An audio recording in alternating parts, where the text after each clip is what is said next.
Mi yerno cambió la chapa de mi propia casa mientras yo estaba en el médico. Cuando regresé, abrió la puerta con una sonrisa y dijo: «A partir de hoy, doña Graciela, usted necesita pedir permiso para salir. Es por su seguridad». Mi hija estaba a su lado, en silencio, evitando mi mirada. En ese momento, entendí que me había convertido en prisionera en la casa que construí con mis propias manos. Y lo peor aún estaba por venir. Pero antes de continuar, asegúrate de estar suscrito al canal y escribe en los comentarios: ¿desde dónde estás viendo este video? Nos encanta saber hasta dónde llegan nuestras historias. Me llamo Graciela, tengo 71 años y durante 42 años trabajé como enfermera en un hospital público del Seguro Social. Turnos nocturnos, fines de semana, días festivos. Cuidé de cientos de pacientes, sostuve manos de personas moribundas, consolé a familias destrozadas.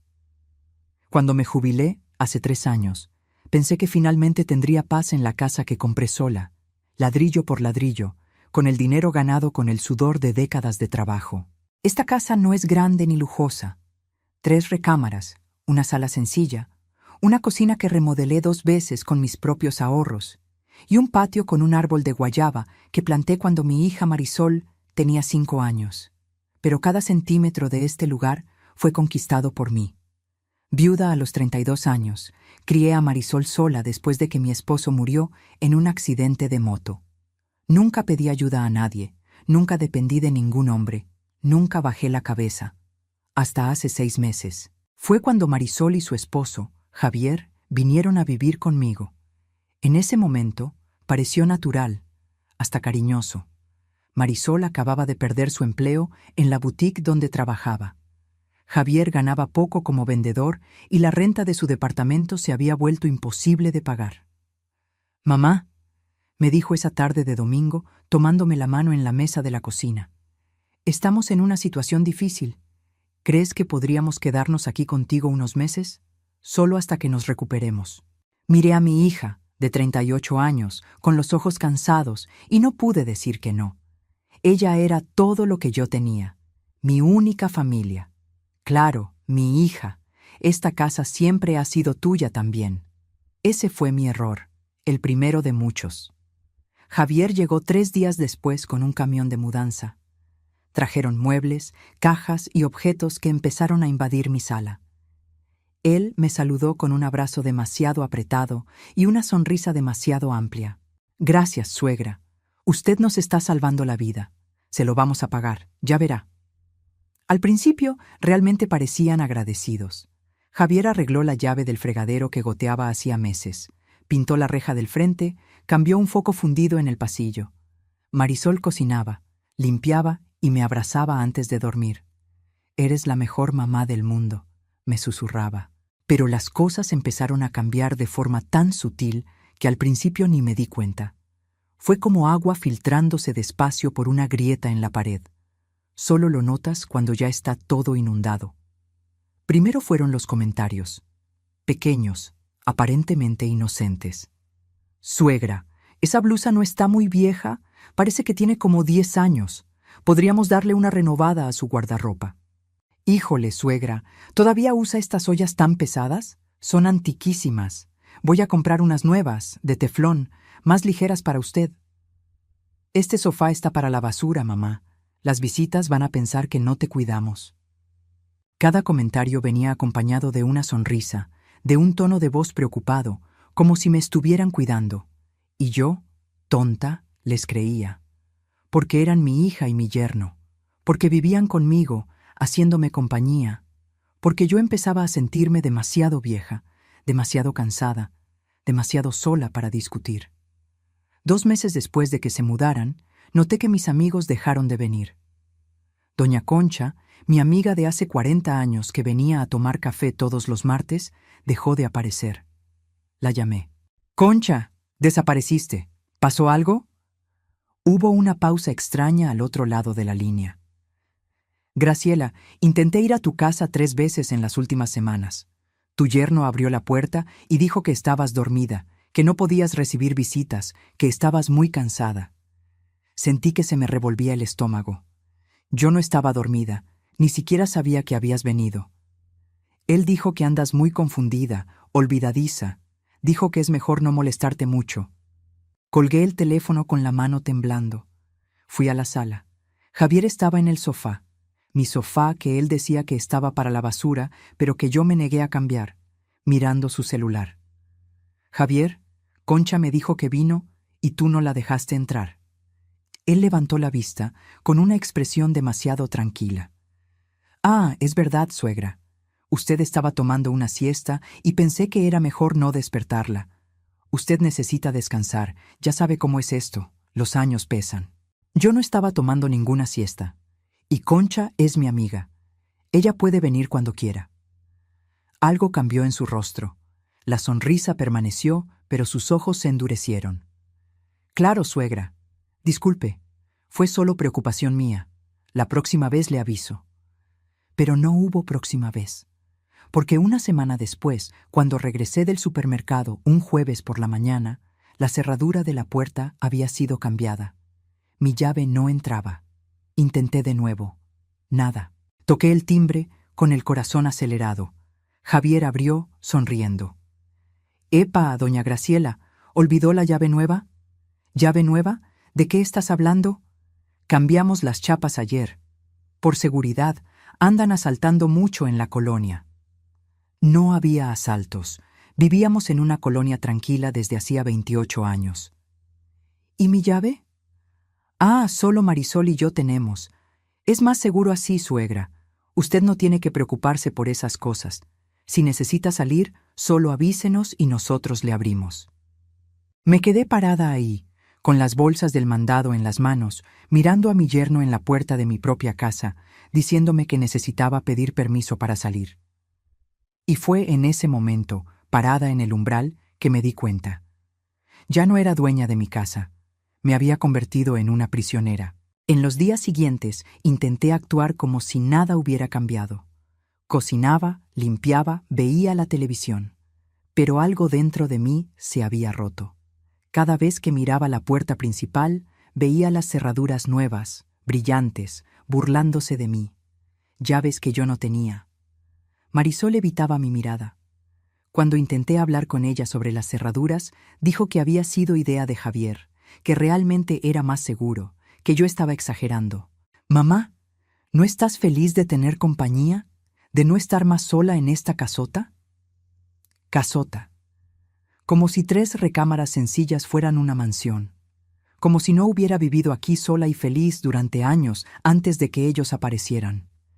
Pero lo que me destruyó de verdad fue darme cuenta de que mi dinero estaba desapareciendo. Siempre fui organizada con mis finanzas. 42 años como enfermera me enseñaron a controlar cada centavo. Mi pensión era de 18,000 pesos al mes, buena para una persona sola. También tenía 350,000 pesos guardados en una cuenta de ahorro, los ahorros de toda una vida. Javier empezó a pedirme que firmara cheques. Para el súper, suegra, para la luz, para el gas. Yo firmaba. Al final, vivían conmigo. Era justo dividir los gastos. 2,500, 3,500, 5,000 pesos. Números que tenían sentido. Hasta que empecé a notar que mi cuenta siempre estaba en números rojos. Logré interceptar los estados de cuenta que llegaban por correo antes que Javier. Él había empezado a esconderlos, diciendo que él se encargaba de las facturas para que yo no me preocupara. 75,000 pesos en 2 meses. Me senté en la cama, mirando esos números, sintiendo que el mundo giraba. Supermercado, $14,000. No éramos solo 3 personas. ¿Cómo era posible gastar eso? Tienda de electrónicos, $18,000. ¿Qué electrónicos? Transferencia a la cuenta de Javier Augusto Silva, $25,000. Restaurantes, $9,000. Gasolinera, $7,500. Yo ni siquiera tenía coche. Fui a la sala con el estado de cuenta en la mano. Javier y Marisol estaban viendo la tele, una pantalla plana enorme, nueva, que había aparecido en la pared la semana pasada. Él dijo que la había comprado con su dinero, un regalo para alegrar la casa. «Javier, necesito hablar contigo». Él pausó lo que estaba viendo, se giró hacia mí con esa sonrisa. «Dígame, suegra». Le mostré el papel. Hay 75,000 pesos que salieron de mi cuenta en 2 meses. Yo no autoricé todo esto. La sonrisa no vaciló. Claro que autorizó, suegra. Usted firmó todos los cheques. ¿Anda olvidadiza? Yo firmé cheques para el súper, para los servicios, no de 25,000 pesos de transferencia para ti. Marisol se levantó, vino hacia mí, me puso la mano en el hombro. Su voz salió baja, condescendiente, como si hablara con una niña. Mamá, estás confundiendo las cosas otra vez. Javier está cuidando tus finanzas. Tú misma pediste ayuda porque te costaba trabajo recordar. Yo nunca pedí eso. Sí lo pediste, mamá. Ella intercambió una mirada con Javier. ¿Te acuerdas ese día que se te olvidó pagar el agua? ¿Y cuando no encontrabas la chequera y pensaste que te la habían robado? Se me había olvidado pagar el agua una vez en 71 años de vida, y la chequera estaba en el fondo del cajón. Yo misma la había puesto ahí y lo olvidé. Cosas que le pasan a todo el mundo. Pero ellos estaban transformando eso en evidencia de que yo estaba senil. Mamá, continuó Marisol con voz demasiado suave, estamos aquí para cuidarte, para que no tengas que preocuparte por esas cosas. Todo está bajo control. Bajo su control. Intenté acceder a mi cuenta bancaria por la computadora, pero la contraseña había sido cambiada. Intenté llamar al banco, pero Javier apareció de la nada y me quitó el teléfono de la mano. Suegra, tranquila, yo me encargo, no necesita estresarse. Devuélveme ese teléfono, es mi dinero. Por primera vez vi que su rostro cambiaba por completo. La sonrisa desapareció. Sus ojos se pusieron helados. Escúcheme bien. Su voz salió baja, amenazante. Usted está viviendo aquí con nosotros, usando agua, luz, comida que yo pago. ¿Cree que eso es gratis? ¿Cree que es caridad? La estamos cuidando y debería agradecer en vez de estar inventando estas cosas. Marisol no dijo nada. Solo se quedó ahí, mirando al suelo. Marisol, mi voz se quebró. Hija, ¿estás viendo esto? Ella levantó la vista. Y lo que vi allí me destruyó. Ya no era mi hija, era una extraña, mirándome con lástima mezclada con irritación. Mamá, ya basta. Javier tiene razón. Estás siendo una malagradecida. Malagradecida. Malagradecida en mi propia casa, por cuestionar a dónde se estaba yendo mi propio dinero. Esa noche, acostada en mi cama, en mi recámara principal que todavía era mía, miré al techo y me di cuenta. Me estaban robando. Sistemáticamente, deliberadamente. Y estaban usando a mi hija para hacerlo. Pero yo no sabía aún que lo peor estaba por venir. Porque 2 semanas después, cuando regresé de una consulta médica a la que Javier insistió en llevarme, descubrí que habían cambiado mi cuarto. Mis cosas estaban todas apiladas en el cuarto de servicio, al fondo del patio. Ese cuarto minúsculo de 2 por 2 metros, que siempre usé como bodega, lleno de cajas viejas y humedad en las paredes. ¿Qué está pasando? Me detuve en la puerta de mi antigua recámara. Había sido completamente transformada. Cama nueva, closet nuevo, todo decorado. Javier salió de adentro, sonriendo. Ah, doña Graciela, es que necesitábamos más espacio, y ese cuartito del fondo es mejor para usted. Más calientito, más acogedor. Ya llevamos sus cosas para allá. Esta es mi recámara desde hace 28 años. Era suegra, pero ahora la necesitamos nosotros. Usted entiende, ¿verdad? Fui hasta el cuarto de servicio. Mis ropas estaban tiradas en cajas de cartón. Mi colchón, ese ortopédico que compré después de una cirugía de columna, había desaparecido. En su lugar, un colchón delgado, viejo, manchado. La ventana era minúscula. El olor a humedad se pegaba en la garganta. La pared tenía manchas oscuras de moho. Había un foco colgando del techo, sin pantalla, balanceándose en un cable pelado. Me senté en la orilla de ese colchón horrible y lloré. Lloré por mi casa, por mi dinero, por mi hija que me había traicionado, por mi dignidad que estaba siendo aplastada día tras día. Pero en medio de las lágrimas, algo empezó a crecer. Rabia. No la rabia que te paraliza, la rabia que te mueve. Porque yo Graciela Cristina Álvarez, enfermera jubilada, viuda guerrera, mujer que crió a una hija sola, que compró una casa sola, que sobrevivió a 42 años de guardias nocturnas y pacientes muriendo en mis manos. Yo no iba a dejar que dos parásitos destruyeran todo lo que construí. Esa noche, mientras Javier y Marisol dormían en mi antigua recámara, empecé a trazar un plan, y en los siguientes 2 meses aprendí a ser invisible, a observar, a documentar cada movimiento de ellos. Porque si había una cosa que mis años de enfermería me enseñaron, era paciencia y precisión. Desperté a la mañana siguiente con el cuerpo adolorido. Aquel colchón delgado era una tortura para mi columna que ya tenía problemas. Miré alrededor del cuartucho y sentí el moho entrando en mis pulmones con cada respiración. Pero había tomado una decisión durante la noche. Si iba a salir de esta situación, necesitaba ser inteligente. No podía confrontar a Javier y Marisol de frente. Ellos tenían el control de la casa, de mi dinero, y mi propia hija estaba de su lado. Necesitaba pruebas, necesitaba aliados, necesitaba un plan. Me levanté, me puse una ropa vieja a propósito y fui a la cocina. Javier estaba tomando café, con el periódico abierto en la mesa. Mi mesa, usando mi taza favorita, esa de Talavera que me regaló mi madre. «Buenos días, suegra». Sonrisa amplia. «¿Durmió bien en el cuartito?» Respiré hondo, me tragué el coraje. «Dormí, gracias». Él me miró de arriba abajo. «Trae una cara de cansada. ¿Quiere que le haga una cita con el médico?»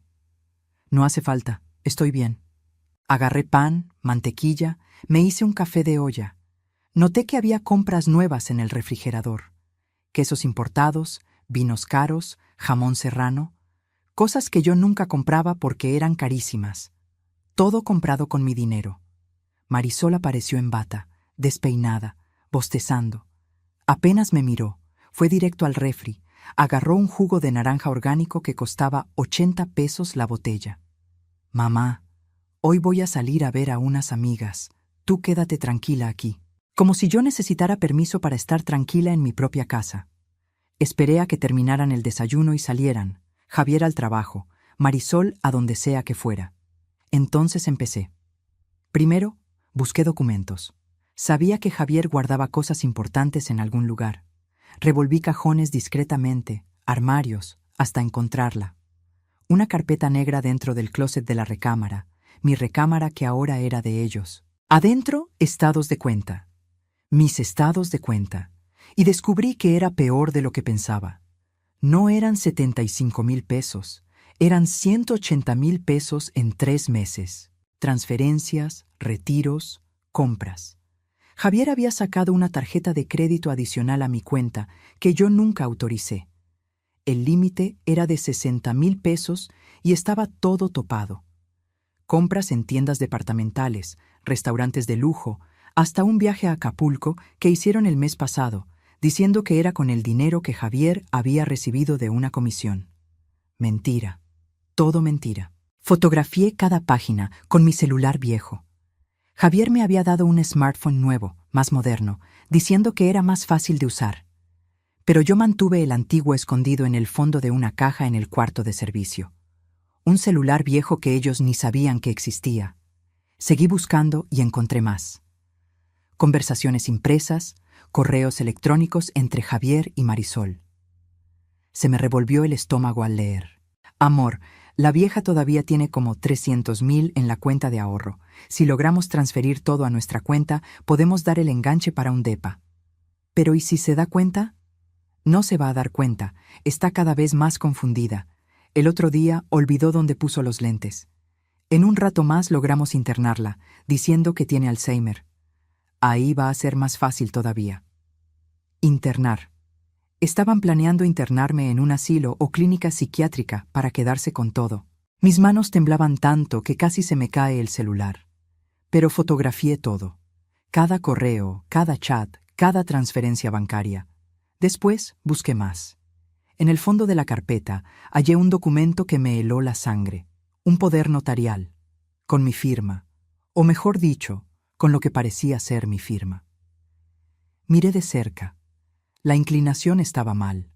Yo siempre firmé con la letra inclinada hacia la izquierda, reflejo de haberme roto la muñeca derecha hace años y haber reaprendido a escribir. Esa firma estaba inclinada a la derecha. Era falsa. Javier había falsificado un poder notarial dándose poderes completos sobre mi vida financiera. Y había más. Un borrador de contrato de compraventa. De mi casa. Él estaba planeando vender mi casa. Me senté en el suelo de su cuarto, rodeada por evidencias de mi propio exterminio financiero, y respiré hondo. No podía entrar en pánico. Necesitaba ser lista. Guardé todo de vuelta exactamente como estaba. Salí de la recámara. Fui al cuarto del fondo. Escondí el celular con todas las fotos dentro del forro roto del colchón. Entonces hice algo que no hacía en meses. Salí de casa. Simplemente salí. La puerta principal estaba cerrada con llave, claro, pero la puerta de la cocina que daba al patio, no. Pasé por el patio, abrí el portón trasero que rara vez usábamos, y salí a la calle. El sol me pegó en la cara y me di cuenta. Hacía más de un mes que no salía sola. Siempre tenía a Javier o a Marisol conmigo, diciendo que era peligroso para una mujer de mi edad andar sola. Caminé 4 cuadras hasta la casa de doña Concha. Toqué el timbre con el corazón a mil. Ella abrió la puerta y se quedó boquiabierta. «Graciela, Dios mío, ¿dónde estabas? Llevo semanas tratando de hablar contigo.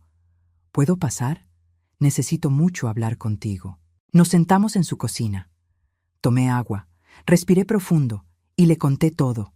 Cada detalle, las chapas cambiadas, el dinero desapareciendo, el cuarto de servicio, los correos, el poder falso, el plan de internarme. Concha se puso pálida. «Graciela, eso es abuso. Abuso financiero y maltrato al adulto mayor. Es un delito». «Lo sé, pero necesito ayuda. Mi propia hija está involucrada. Y si denuncio ahora, sin pruebas suficientes, van a decir que estoy confundida, que estoy inventando cosas». Ella pensó por un momento. «Mi sobrino es abogado, el licenciado Ramírez. Se especializa en derecho familiar y delitos contra personas mayores. Déjame llamarle». Hicimos cita para el día siguiente. Concha dijo que iba a inventar cualquier excusa si Javier o Marisol preguntaban, que yo había ido al médico con ella, cualquier cosa. Regresé a casa por el mismo camino, portón trasero, patio, cocina. Javier llegó media hora después. «Suegra, ¿dónde andaba?», le marqué y no contestó. Mi celular, el nuevo que él me había dado, estaba encima de la mesa de la cocina. A propósito. Estaba en el patio, viendo el guayabo. No lo escuché sonar. Él me miró con desconfianza, pero no dijo nada. Esa noche, acostada en el colchón delgado que me destruía la espalda, mirando el techo manchado de moho, pensé en todo lo que había perdido en 3 meses. Mi casa, mi dinero, mi dignidad, mi hija. Pero también pensé en lo que todavía tenía, mi mente, mi determinación, y ahora, pruebas. Al día siguiente, salí de nuevo por el patio cuando ellos creían que yo dormía. Concha me llevó al despacho de su sobrino, el licenciado Roberto Ramírez. Era joven, unos 40 años, pero sus ojos eran inteligentes, expertos. Le enseñé las fotos. Le conté todo. Él iba anotando en silencio. Cuando terminé, me miró con una expresión que mezclaba rabia y determinación. «Doña Graciela, usted está siendo víctima de abuso de confianza, falsificación de documentos, privación ilegal de la libertad y fraude. Son delitos graves». «Lo sé. ¿Y mi hija? ¿Ella va a ir a la cárcel también?». Él suspiró. «Depende. Si ella estaba consciente y participando activamente, sí. Pero necesitamos más pruebas. Necesito que siga documentando todo, cada conversación, cada gasto, cada movimiento de ellos». «¿Y cuánto tiempo va a tomar?». «Unas 2 semanas para juntar todo y meter las medidas cautelares». «¿Aguanta?». Lo miré. 71 años de vida me enseñaron a aguantar muchas cosas. Aguanto. Las 2 semanas siguientes fueron las más difíciles de mi vida. Tuve que fingir que nada pasaba, que yo seguía siendo la viejita confundida y manipulable que ellos creían que era. Hasta exageré. Empecé a preguntar las cosas 2 veces, a olvidar nombres a propósito, a parecer más frágil. A Javier le encantó. Bajó la guardia completamente. Dejaba documentos tirados. Hablaba por teléfono sin cerrar la puerta. Una vez lo escuché platicando con alguien sobre vender mi casa en 2.500.000 pesos, repartirse el dinero y deshacerse del problema. El problema era yo. Grabé la conversación en el celular viejo. Temblaba tanto que casi se me cae el aparato, pero lo logré. Marisol estaba cada vez más distante. Apenas me miraba. Salía temprano, volvía tarde, siempre con bolsas de compras, ropa nueva, zapatos caros, todo pagado con mi dinero. Una tarde, llegó con una chamarra de piel que debía costar unos 12.000 pesos. Cuando la elogié, tratando de mantener la plática normal, ella solo dijo: «Ah, Javier me la regaló». Regalo comprado con dinero robado de mí. El licenciado Roberto me llamaba todos los días al celular viejo, siempre a la hora que él sabía que ellos estaban fuera. Iba armando la carpeta de investigación, juntando documentos, preparando todo. Una semana más, doña Graciela. Aguante una semana más. Pero algo pasó que aceleró todo. Un jueves por la noche, Javier llegó a casa diferente. Agitado, nervioso. Marisol también estaba rara, mirándolo con una expresión que no logré descifrar. Cenamos en silencio. O mejor dicho, ellos cenaron en el comedor, usando mi vajilla de plata que me dejó mi abuela. Yo comí en el cuarto de servicio, como se había vuelto rutina. Un plato de comida que Marisol me trajo, frío, pequeño. Sobras. Alrededor de las 10 de la noche, escuché voces alteradas en la sala. Me acerqué despacio a la puerta del cuartito, pegué la oreja. Tiene que ser ahora, Marisol. La inmobiliaria ya encontró un comprador. Pero ella nunca va a firmar las escrituras, Javier. Aunque esté confundida, no lo va a hacer. No hace falta. Ya falsifiqué la firma antes. Puedo hacerlo de nuevo. Se me paró el corazón. ¿Y si descubren que la firma es falsa? La voz de Marisol temblaba. No van a descubrir nada. Y cuando lo descubran, si es que lo hacen, ya vamos a estar lejos. Vendemos la casa, agarramos los 2,5 millones, más los 300,000 que quedan en el ahorro, son casi 3 millones. Compramos un departamento en otro estado, empezamos de cero. ¿Y mi mamá? Silencio. Luego la voz de Javier, baja, fría. Tu mamá se va a un asilo. Ya encontré uno que acepta casos de Alzheimer. Cuesta $15,000 al mes, pero así queda bien cuidada. Asilo. Me iban a encerrar para quedarse con todo. Escuché pasos. Me alejé de la puerta corriendo. Me acosté en la cama. Fingí estar dormida. La puerta del cuarto se abrió.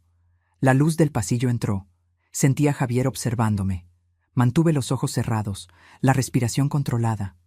Está dormida, murmuró. La puerta se cerró. Esperé 5 minutos, 10, 15. Cuando estuve segura de que se habían ido a su recámara, saqué el celular viejo de abajo del colchón y llamé al licenciado Roberto. Contestó al segundo timbrazo. «Doña Graciela, son las 11 de la noche, ¿pasó algo?» Le conté de la conversación, del plan de vender la casa, de internarme. «Van a actuar rápido, licenciado. No tenemos más tiempo».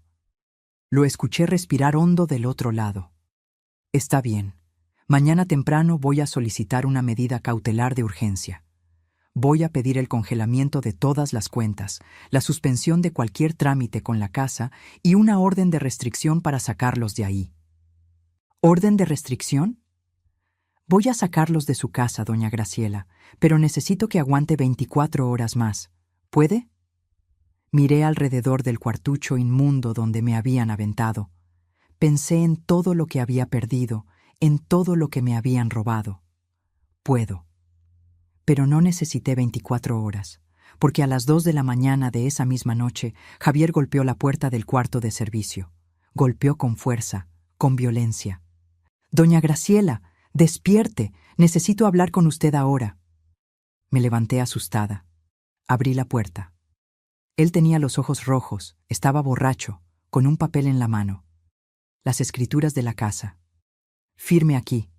Me estrujó el papel en la cara. «Firme ahora». «Javier, Son las 2 de la mañana. ¿De qué estás hablando? «¡No se haga la tonta, vieja!», gritó. Nunca lo había visto gritar así.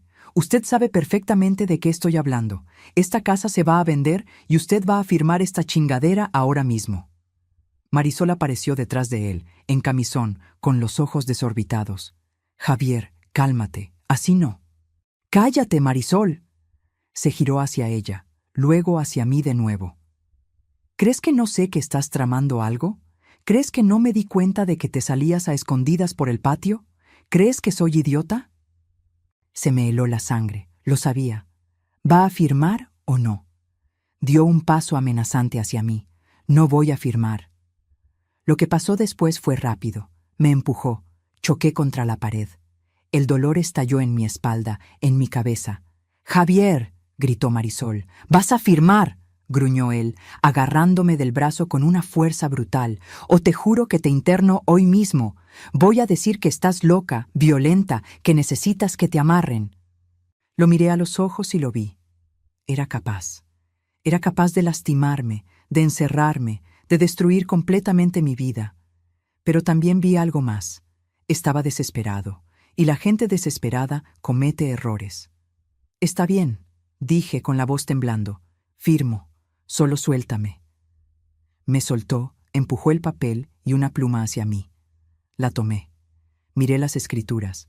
Miré a Marisol, que estaba llorando ahora, recargada en la pared. Y entonces hice algo que él no esperaba. Rompí el papel. Lo rompí en pedacitos, dejándolos caer al suelo entre nosotros. El silencio que cayó fue mortal. Javier se puso morado de coraje. Levantó la mano. Me iba a pegar, yo sabía que iba a hacerlo. Pero antes de que pudiera grité. Grité fuerte, con toda la fuerza de mis pulmones. «¡Auxilio! ¡Ayúdenme! ¡Me están agrediendo!». Y seguí gritando. Javier me miró, aterrorizado ahora. Los vecinos, las casas estaban pegadas. Alguien iba a oír. «¡Vieja loca!», escupió, y salió del cuarto, empujando a Marisol por delante. Escuché pasos rápidos, la puerta principal abriéndose, cerrándose. Se habían ido. Caí al suelo, temblando, adolorida, pero viva. Y entonces llamé al licenciado Roberto de nuevo. «Licenciado, lo necesito aquí. Ahora». Me agredió. Y estoy segura de que los vecinos oyeron todo. El licenciado Roberto llegó 40 minutos después, acompañado de una patrulla. Doña Marta, mi vecina del 23, también había llamado a la policía después de escuchar mis gritos. Me encontraron todavía en el suelo del cuartito, temblando, con un moretón morado formándose en el brazo donde Javier me había agarrado. «Doña Graciela». El licenciado Roberto se arrodilló a mi lado. «Vamos a llevarla al hospital para que el médico legista la revise. Es importante documentar las lesiones». Uno de los policías miró alrededor del cuarto, luego hacia la casa. Vio la diferencia. Vio dónde vivían ellos y dónde me habían metido a mí.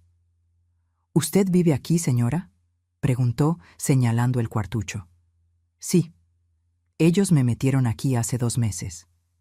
«¿Y de quién es la casa?». «Mía. La compré sola, la pagué sola. Todo está a mi nombre». El policía intercambió una mirada con su compañero. «¿Y dónde están esas personas ahora?». «Se fueron, después de que él me aventó contra la pared y trató de forzarme a firmar las escrituras para vender la casa. Me hicieron el certificado de lesiones en el Ministerio Público. Además del moretón en el brazo, tenía una contusión en la espalda donde pegué contra la pared, y mi presión estaba en 180/100. Peligrosa para alguien de mi edad. Regresamos a casa a las 6 de la mañana. Javier y Marisol no habían aparecido. Probablemente estaban en algún hotel, con miedo a la policía. El licenciado Roberto se sentó conmigo en la cocina, preparó té. «Ahora ya tenemos todo, doña Graciela. Lesiones, abuso de confianza, falsificación de documentos, privación ilegal de la libertad. Voy a meter todas las denuncias hoy mismo». «¿Y mi hija?», suspiró. «Es cómplice. Las conversaciones que usted fotografió lo demuestran. Ella sabía de todo, participó en todo, pero...». Hizo una pausa. Hay una diferencia entre ella y Javier. En los mensajes, ella siempre parece dudar. Él es el autor intelectual, el manipulador. Ella fue manipulada también de cierta forma. Eso no disculpa lo que me hizo. No, no lo disculpa, pero puede influir en la sentencia. Me quedé en silencio, pensando. Marisol, mi niña, la criatura que arrullé, que crié, que amé más que a mi propia vida. ¿Cómo llegamos a esto? Javier apareció al mediodía, solo. Intentó abrir la puerta principal, pero el licenciado Roberto había cambiado las chapas de nuevo. Ahora solo yo tenía llave. Tocó el timbre. Contesté por el interfón. Suegra, ¿podemos hablar? Por favor, estaba borracho ayer. No sabía lo que hacía. Ya hablé, Javier. Con la policía. Tienes una orden de restricción. No puedes acercarte a menos de 100 metros de esta casa. Silencio del otro lado. ¿Llamó a la policía? Vieja. Cuidado con lo que dice. El licenciado Roberto me quitó el interfón. Habla el abogado de la señora Graciela. Cualquier amenaza adicional será registrada. Tiene 48 horas para retirar sus pertenencias, en horario agendado, con acompañamiento policial. Otro silencio. ¿Y Marisol? Misma situación. Orden de restricción para ambos. Colgué el interfón. Me quedé ahí parada, mirando la puerta, sabiendo que del otro lado estaba el hombre que me había robado, me había agredido, planeado encerrarme en un asilo. Y de alguna forma, extrañamente, sentí alivio. En los días siguientes, el licenciado Roberto trabajó rápido. Bloqueó todas las cuentas bancarias, impidió cualquier trámite con la casa ante el registro público, recuperó 120,000 pesos que aún estaban en una cuenta que Javier había abierto a mi nombre sin yo saber. El resto, casi 200,000 pesos, se lo habían gastado. Ropa, restaurantes, viajes, electrónicos, todo esfumado. Podemos demandar para que le paguen, explicó Roberto. Pero la verdad es que no tienen dinero. Javier gana comisiones bajas como vendedor. Va a tardar años en recuperar todo. No me importa el dinero, dije. Y era verdad. Quiero justicia. La audiencia fue 3 semanas después. Javier llegó con un abogado de oficio, claramente sin experiencia. Marisol vino aparte, con abogada propia. Cuando vi a mi hija, se me apachurró el corazón. Estaba flaca, pálida, con ojeras profundas. Nuestros ojos se encontraron un segundo. Ella empezó a llorar. La jueza era una mujer de unos 50 años, expresión seria, lentes de pasta gruesa. Entonces, empezó mirando el expediente. Tenemos aquí acusaciones de fraude, falsificación de documentos, violencia familiar y lesiones. ¿Es correcto, licenciado? Sí, su señoría. Y tenemos todas las pruebas. Estados de cuenta, grabaciones, correos, peritaje caligráfico de la firma falsa en el poder notarial, certificado médico de lesiones. La jueza miró a Javier. ¿Tiene algo que decir? Él abrió la boca. Empezó. Su señoría, fue todo un malentendido. Yo estaba ayudando a mi suegra con sus finanzas porque andaba confundida y... ¿Confundida? La jueza interrumpió. Me miró a mí. Doña Graciela, ¿usted se considera confundida? Levanté la cabeza, la miré directo a los ojos. No, su señoría. Trabajé 42 años como enfermera, cuidé a cientos de pacientes, compré mi casa sola, crié a mi hija sola. Nunca necesité tutor para nada. Lo que pasó fue un robo, simple y llano. La jueza sonrió levemente. Es lo que me pareció. Miró a Javier de nuevo. Usted falsificó un poder notarial. Transfirió casi 200,000 pesos sin autorización. Cambió las chapas de la casa, impidiendo a la propietaria entrar y salir libremente. Y agredió físicamente a una mujer de 71 años. Usted sabe que son delitos graves, ¿verdad? La cara se le puso blanca. Yo puedo devolver el dinero. ¿Con qué dinero? Según los autos, usted no tiene bienes, no tiene ahorros. Se giró hacia Marisol. ¿Y usted, Marisol? Hija única de la víctima. ¿Qué tiene que decir? Marisol lloró más fuerte. Yo no quería que las cosas llegaran a este punto. Yo amo a mi mamá. Le juro que la amo. Pero Javier decía que ella se estaba enfermando, que necesitaba cuidados, que la estábamos ayudando y robando, completó la jueza. ¿Usted sabía de las transferencias? ¿De la venta de las antigüedades? Marisol bajó la cabeza. Sabía. ¿Y no le pareció mal? ¿Yo? Javier decía que era para nuestro futuro, que mi mamá no necesitaba tanto dinero, que robarle a su propia madre era aceptable. La jueza suspiró. Aquí no va a haber acuerdo. Voy a dictar sentencia conforme a derecho. Y ustedes dos, miró a Javier y Marisol, deberían rezar. La sentencia salió 4 meses después. El proceso fue rápido, porque las pruebas eran irrefutables. Fotos, grabaciones, estados de cuenta, peritaje de la firma. Javier fue condenado a 5 años y 2 meses de prisión. Fraude, falsificación, violencia familiar equiparada y lesiones. Tendría que restituir el dinero robado, más una indemnización por daños morales. Como no tenía dinero, le embargaron lo poco que tenía. Un coche viejo que todavía debía, sus cosas personales, apenas juntaron 30,000 pesos. Va a pasar años pagando esa deuda. Tal vez nunca termine. Marisol recibió una sentencia más leve. 2 años de libertad condicional, por complicidad, más la reparación del daño. La jueza consideró que había sido manipulada, pero también había sido cómplice. Usted eligió a su marido por encima de su madre, dijo la jueza en la sentencia. Eso moralmente tiene un peso enorme, y legalmente tiene consecuencias. Regresé a mi casa de verdad, sin invasores, sin parásitos. Remodelé el cuarto de servicio. No para vivir, nunca más. Lo convertí en un taller de costura. Volví a hacer ropa a la medida, no porque necesite el dinero, sino porque coser siempre fue mi terapia. Reconquisté mi recámara principal. Tiré a la basura todo lo que Javier y Marisol habían metido ahí. Muebles nuevos, decoración nueva, todo de ellos, todo vendido. Traje de vuelta mis muebles antiguos que estaban guardados en la bodega de la casa de Concha. Mi cama, donde dormí tantos años con mi esposo, regresó a su lugar.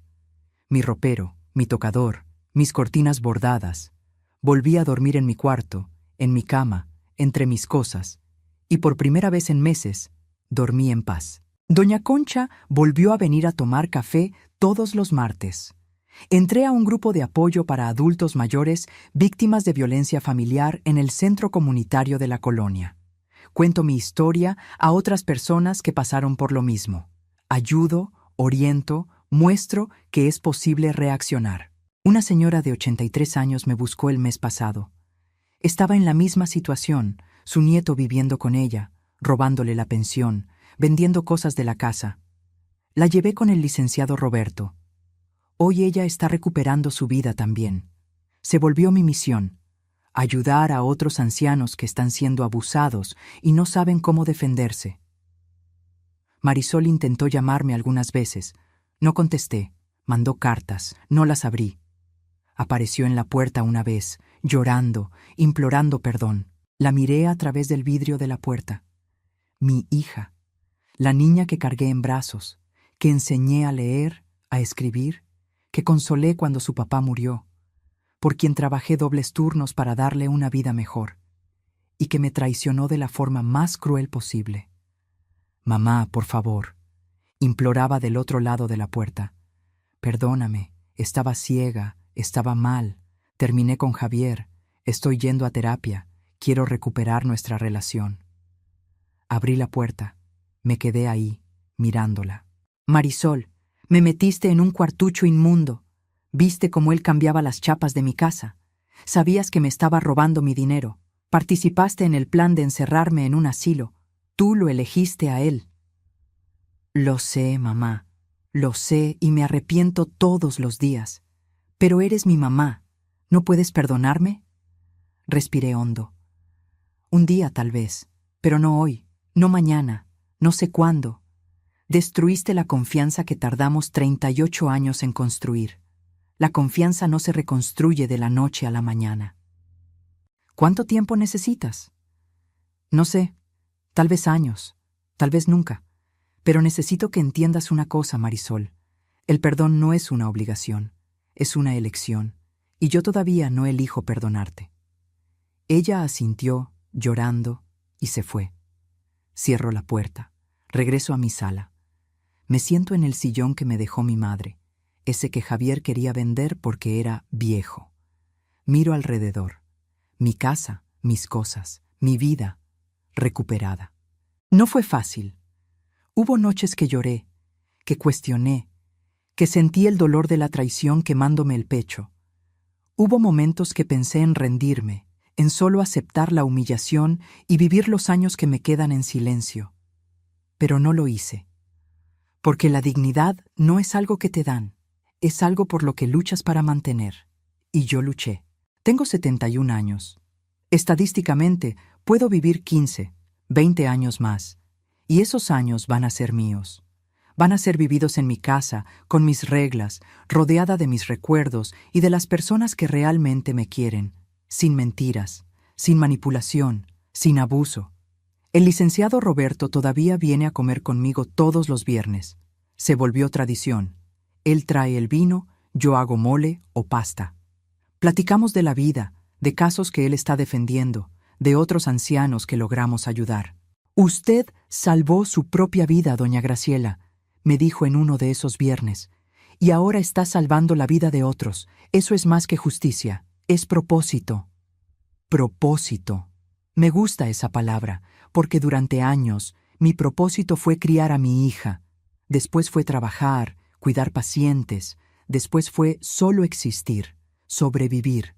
Pero ahora mi propósito es mostrar que los viejos no somos víctimas fáciles, que tenemos derechos, voz, fuerza, que podemos, sí, defendernos y ganar. 6 meses después de la sentencia, pasó algo inesperado. Recibí una llamada de una periodista que estaba haciendo un reportaje sobre abuso financiero contra adultos mayores. Doña Graciela, el licenciado Roberto me pasó su contacto. Dijo que usted tiene una historia poderosa y que acepta compartirla para ayudar a otras personas. Dudé. Exponer mi vida, mi dolor, mi humillación públicamente, daba miedo. Pero pensé en las otras víctimas, en la gente que está pasando por lo que pasé y no sabe que puede reaccionar. Sí, dije, acepto contar mi historia. El reportaje salió en un periódico grande, primera plana de la sección de ciudad. Mi foto, mi nombre, mi historia completa. Cómo fui robada por mi propia hija y mi yerno. Cómo fui refundida en un cuarto de servicio. Cómo casi fui internada en un psiquiátrico. Y cómo peleé de vuelta. La repercusión fue inmensa. Mi teléfono no paró de sonar durante una semana. Gente queriendo contar historias similares. Ancianos pidiendo ayuda. Hijos pidiendo disculpas por haber hecho cosas parecidas con sus padres. Un canal de televisión me buscó para una entrevista. Acepté. Me senté en ese estudio, con las cámaras apuntándome, y conté todo de nuevo. ¿Qué le diría a otros adultos mayores que están pasando por una situación similar?, preguntó la conductora. Miré directo a la cámara. Que no están solos, que el abuso no es amor, que el control no es cuidado, y que ustedes tienen derechos, tienen voz, tienen fuerza. Busquen ayuda, llamen a la policía, busquen un abogado, no acepten ser tratados como objetos desechables en manos de personas que deberían protegerlos. Cuando el programa salió al aire, mi teléfono explotó de nuevo. Cientos de mensajes, correos, cartas. Una señora de 75 años escribió: «Gracias por darme el valor para denunciar a mi hijo. Pensé que estaba sola, pensé que nadie me iba a creer». Otra, de 68 años. Mi nuera estaba haciendo exactamente lo mismo conmigo.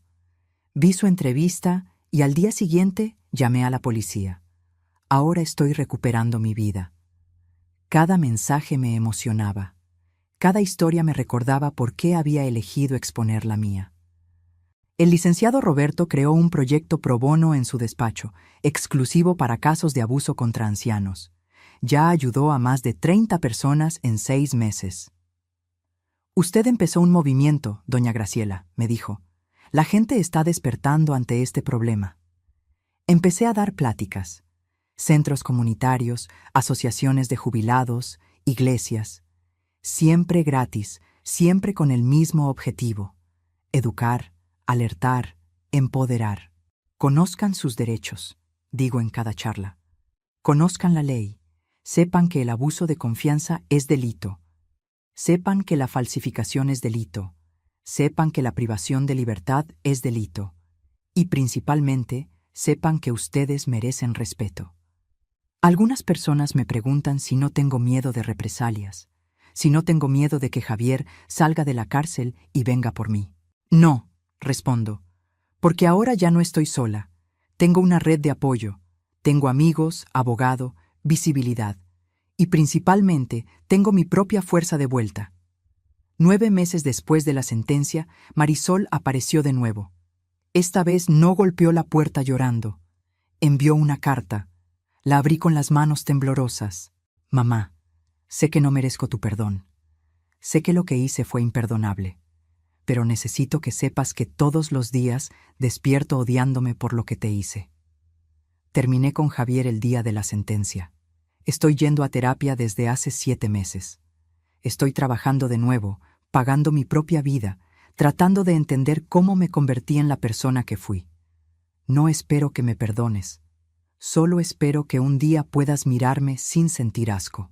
Y que sepas que la niña que criaste todavía existe aquí adentro, enterrada bajo capas de errores y vergüenza. Voy a pasar el resto de mi vida tratando de ser mejor, aunque nunca lo veas, aunque nunca lo sepas. Te amo, mamá. Siempre te amé, incluso cuando te traicioné. Marisol. Lloré leyendo esa carta. Lloré por mi hija perdida, por la relación destruida, por lo que pudo haber sido y no fue.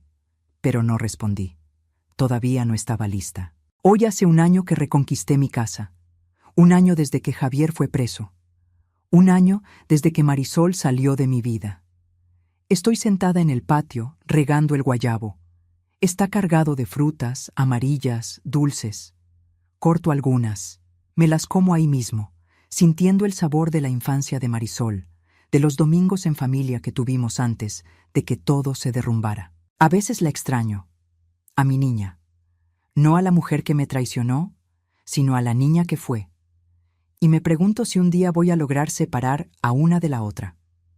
El licenciado Roberto dice que el perdón es un proceso, no un evento, que no pasa en un día, en una decisión. Pasa en capas, despacio, cuando menos lo esperas. Tal vez tenga razón, porque ayer, por primera vez en 1 año, agarré el teléfono y marqué su número. No llamé, solo marqué los dígitos, me quedé ahí, mirando la pantalla, con el dedo sobre el botón de llamar, y no apreté, pero tampoco borré el número. Es un comienzo, creo. Entré a un curso de pintura, siempre quise aprender y nunca tuve tiempo. Ahora tengo. Pinto flores, paisajes, el guayabo de mi patio. No soy buena, pero no importa. Es mío, es mi elección, es mi alegría. Volví a frecuentar la iglesia, después de años alejada. No por religión necesariamente, sino por la comunidad, por la gente, por la conexión. Hice amigos nuevos, gente de mi edad que entiende, que respeta, que no quiere nada más que compañía genuina. Y descubrí que soledad y solitud son cosas completamente diferentes. Soledad es vacía. Es el cuarto de servicio, el moho, el silencio que aplasta. Solitud es plena. Es elegir estar sola porque es bueno. Es paz, es libertad. Aprendí a amar mi solitud. Sigo ayudando a otros ancianos. Sigo dando pláticas. Sigo trabajando con el licenciado Roberto en los casos pro bono. Ya son más de 60 personas a las que ayudamos a librarse de situaciones abusivas. Cada una de esas historias podría ser la mía. Y eso me recuerda todos los días la suerte que tuve de haber reaccionado, de haber luchado, de haber ganado. Porque no todos tienen esa suerte. Algunos mueren en cuartos inmundos, aislados, robados, olvidados. Algunos nunca encuentran al licenciado Roberto de sus vidas. Por eso sigo luchando, no solo por mí, sino por ellos. Si estás leyendo esto, o mejor, viendo esto, y reconoces esta historia en tu vida o en la vida de alguien que amas, sábete, no estás solo. El abuso contra adultos mayores es real, es cruel, es más común de lo que imaginamos. Pero también sábete, puedes reaccionar, puedes buscar ayuda, puedes recuperar tu vida. Nunca es tarde para levantarse, nunca es tarde para decir no, nunca es tarde para recuperar tu dignidad. Y si eres hijo, hija, nieto, nieta, mira a los ancianos a tu alrededor. Realmente míralos. Pregunta si están bien, de verdad bien, porque a veces la persona está gritando por ayuda en silencio y solo necesita a alguien que escuche. ¿Y yo? Yo voy a seguir viviendo, cosiendo, pintando, ayudando a otros, regando mi guayabo. Voy a seguir siendo Graciela, no la víctima, no la pobrecita, no la vieja confundida que intentaron crear, sino la Graciela fuerte, independiente, guerrera. La Graciela que construyó una vida con sus propias manos y que, cuando esa vida fue atacada, peleó de vuelta y ganó. Porque la dignidad no es algo que te dan, es algo que reclamas, es algo que proteges, es algo que nunca, nunca dejas que nadie te quite. ¿Y yo?